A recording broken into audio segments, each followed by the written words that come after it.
How to recover deleted messages on WhatsApp. Recovering deleted messages on WhatsApp can be tricky, but there is a few methods you can try to retrieve your lost chat. And here is how to do so. First of all, open the WhatsApp app on your mobile device and make sure that you are logged into your WhatsApp account.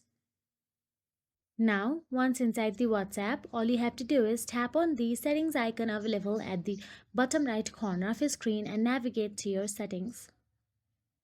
Now, once inside the settings, scroll down and tap on the chats option available there.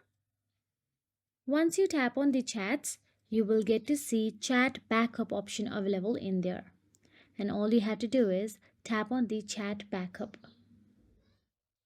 Now again, once you tap on the chat backup, you will get to see backup now option available here. Tap on the backup now and backup your WhatsApp. And that is it. If you found this video helpful, please like, share and subscribe our channel, and thank you so much for watching.